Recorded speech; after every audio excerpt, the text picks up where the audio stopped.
The Book of Job continued.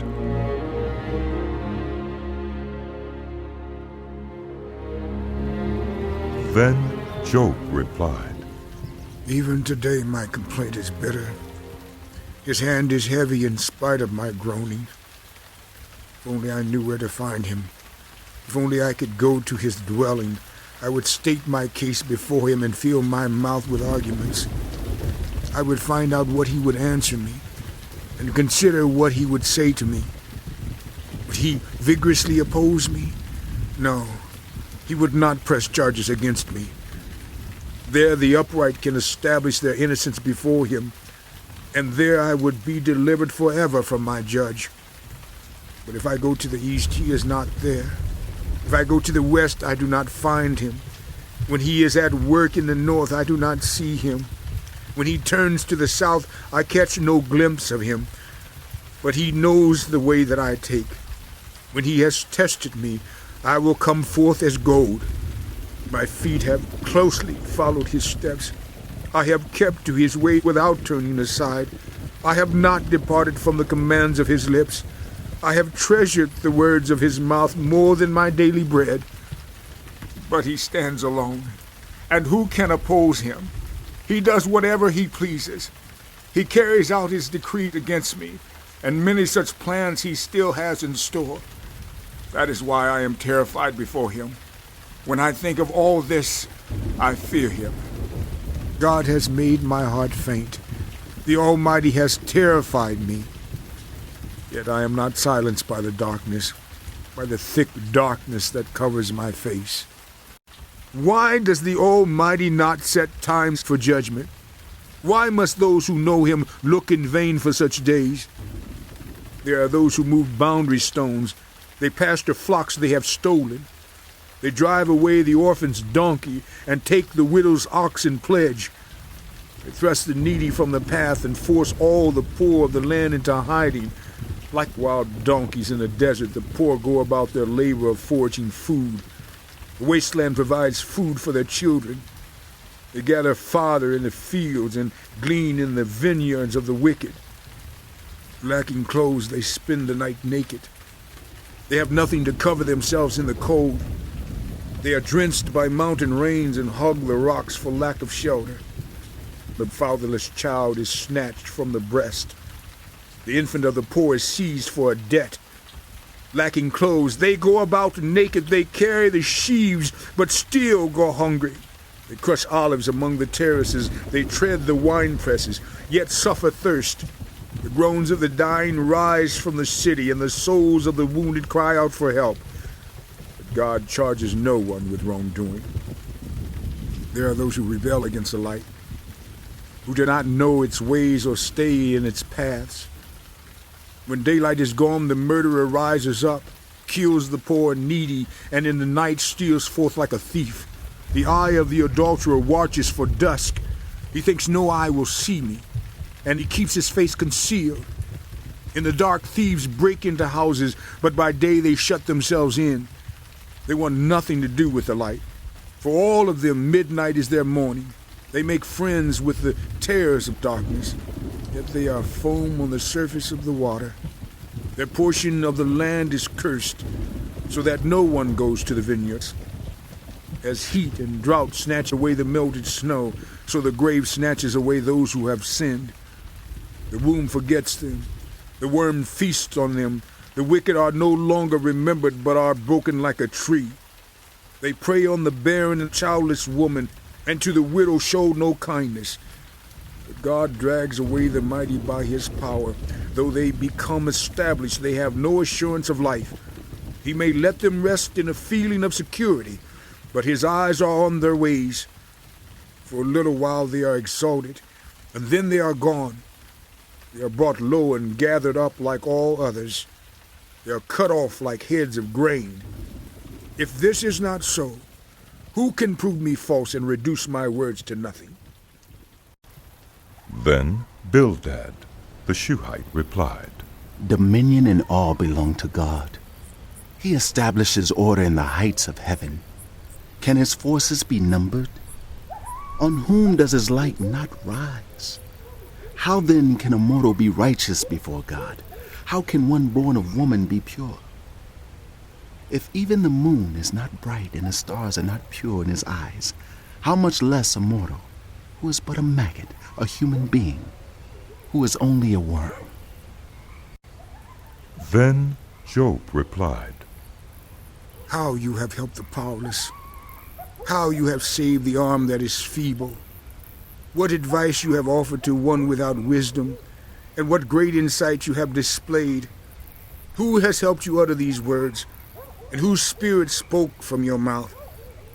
The dead are in deep anguish, those beneath the waters and all that live in them. Death is naked before God. Destruction lies uncovered. He spreads out the northern skies over empty space. He suspends the earth over nothing. He wraps up the waters in his clouds, yet the clouds do not burst under their weight. He covers the face of the full moon, spreading his clouds over it. He marks out the horizon on the face of the waters for a boundary between light and darkness. The pillars of the heavens quake aghast at his rebuke.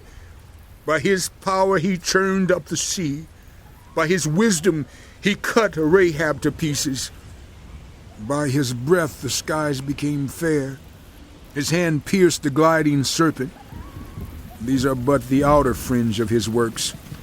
How faint the whisper we hear of him. Who then can understand the thunder of his power? and Job continued his discourse. As surely as God lives, who has denied me justice, the Almighty who has made my life bitter, as long as I have life within me, the breath of God in my nostrils, my lips will not say anything wicked, and my tongue will not utter lies. I will never admit you are in the right till I die. I will not deny my integrity. I will maintain my innocence and never let go of it. My conscience will not reproach me as long as I live. May my enemies be like the wicked, my adversaries like the unjust. For what hope have the godless when they are cut off, when God takes away their life? Does God listen to their cry when distress comes upon them? Will they find delight in the Almighty? Will they call on God at all times?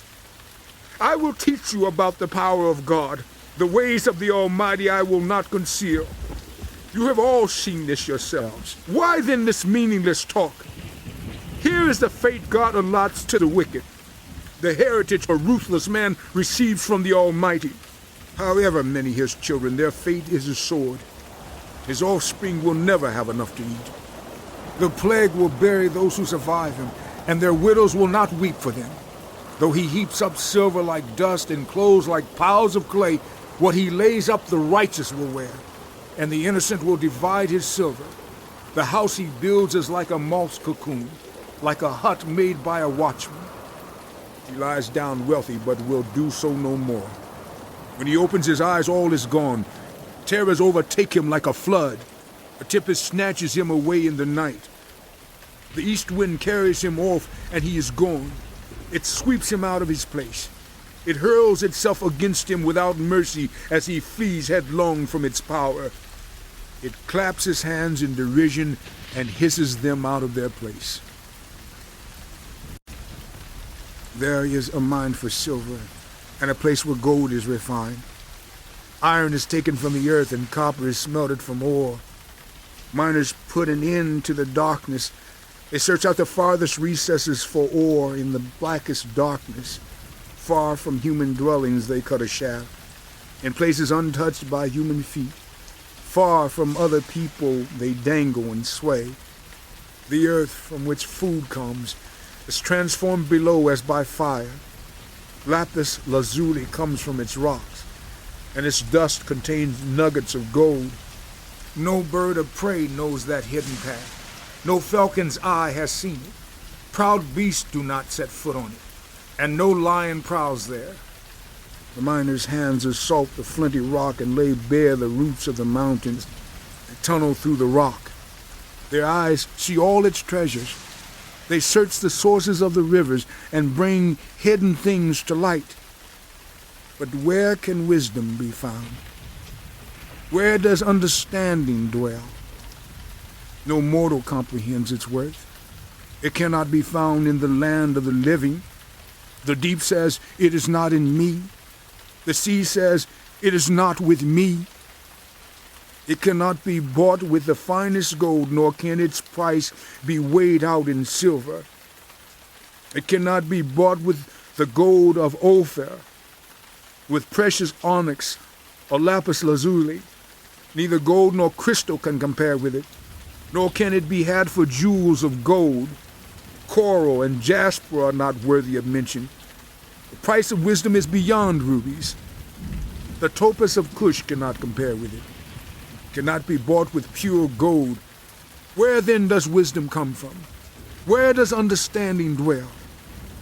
It is hidden from the eyes of every living thing, concealed even from the birds in the sky. Destruction and death say only a rumor of it has reached our ears. God understands the way to it, and he alone knows where it dwells. For he views the ends of the earth and sees everything under the heavens. When he established the force of the wind and measured out the waters, when he made a decree for the rain and a path for the thunderstorm, then he looked at wisdom and appraised it. He confirmed it and tested it. And he said to the human race, "The fear of the Lord, that is wisdom, and to shun evil is understanding." Job continued his discourse. How I long for the months gone by, and the days when God watched over me, when his lamp shone on my head, and by his light I walked through darkness. Oh, for the days when I was in my prime, when God's intimate friendship blessed my house, when the Almighty was still with me and my children were around me, when my path was drenched with cream and the rock poured out for me streams of olive oil. When I went to the gate of the city and took my seat in the public square, the young men saw me and stepped aside, and the old men rose to their feet. The chief men refrained from speaking and covered their mouths with their hands. The voices of the nobles were hushed, and their tongues stuck to the roof of their mouths. Whoever heard me spoke well of me, and those who saw me commended me, because I rescued the poor who cried for help, and the fatherless who had none to assist them. Those who were dying blessed me. I made the widow's heart sing. I put on righteousness as my clothing. Justice was my robe and my turban. I was eyes to the blind and feet to the lame. I was a father to the needy. I took up the case of the stranger. I broke the fangs of the wicked and snatched the victims from their teeth. I thought, I will die in my own house, my days as numerous as the grains of sand. My roots will reach to the water, and the dew will lie all night on my branches. My glory will remain fresh in me, the bow ever new in my hand. People listened to me expectantly, waiting in silence for my counsel. After I had spoken, they spoke no more. My words fell gently on their ears. They waited for me as for showers and drank in my words as the spring rain. When I smiled at them, they scarcely believed it. The light of my face was precious to them. I chose the way for them and sat as their chief. I dwelt as a king among his troops. I was like one who comforts mourners.